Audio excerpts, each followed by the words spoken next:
This is a bag of rice. But let's imagine that these rice particles really are the trillions and billions and millions of viruses and bacteria that is all over the world. With all of these viruses and bacteria that are spreading, we're breathing it all the time. In fact, you probably have this many, all of these, you have this much viruses and bacteria in your own intestinal system right now as we speak. And we're all in a panic. We're all in a panic because there's a brand new virus we're all worrying about. This one right here. The coronavirus. Can we see that? Can you see that? We're like, oh my God! The coronavirus is going to get us. Now forget about all the billions and trillions of other viruses and bacteria that are out there. Many of them can kill you. Multiple strains of every single one. This is the one we're concerned about this week. And so Chuck Schumer and the World Health Organization are going to just funnel millions and billions of dollars into trying to deal with the coronavirus. So they're going to work on a vaccine for it. So here's what I'm going to do.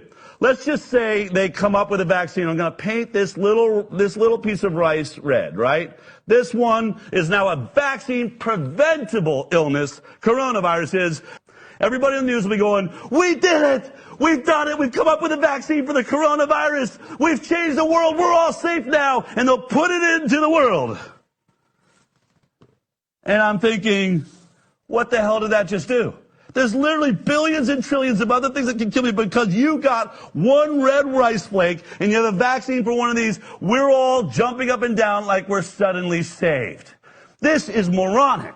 Do you realize that your medical establishment thinks that there will be a day when they will have a vaccine for every single one of these bacteria and viruses? That's their plan. Does that sound stupid to you? Let's take it a step further, shall we? Let's say that this is an immune-suppressed child floating in a sea of bacteria and viruses. This is why we all have got to vaccinate ourselves, is to protect this one immune-suppressed person, okay? This is the theory. And out of all the billions and trillions of viruses and bacteria right here, that's how many we currently have vaccines for that are in our system. Okay, let's go through these. I'll read them until I get it right. We've got hepatitis A. We got hepatitis B. We have rotavirus, tetanus, pertussis, measles, rubella, Hib. You get the idea. 16 preventable diseases. And that has made us safe. The CDC said, you better get with this program. You better get with this program because these 16 viruses and bacteria that we can protect you from are going to save the world.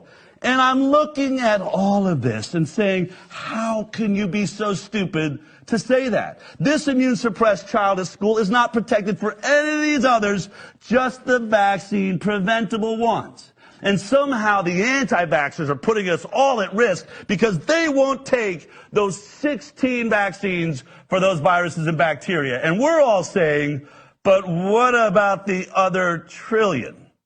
That this kid or this immune-suppressed person is always going to be coming in contact with many things that can kill them. This doesn't make any sense. And you are trying to force these products on us because of what?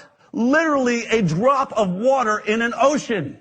This cannot be the approach to health. But why has it become the approach to health? Let's talk about this immune-suppressed person, okay? When we think of measles, here's what we know about measles.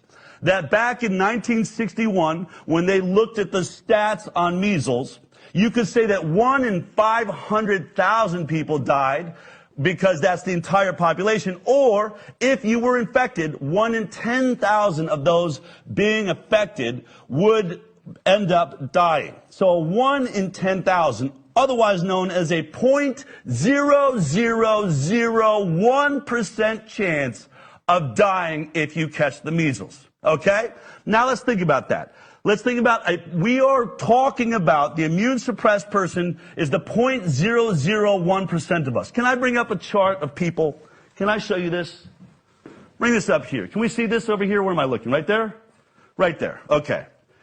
Imagine all these people represent 10,000 people. 0.001% of them is going to die from the measles if they get it. 0.001%.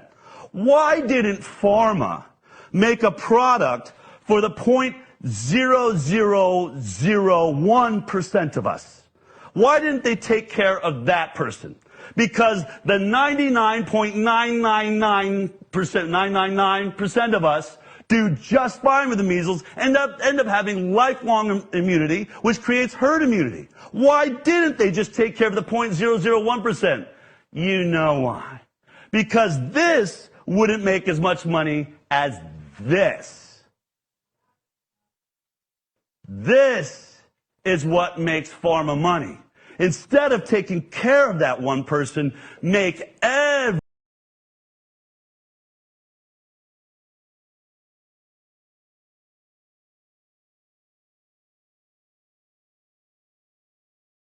scheme in the history of mankind.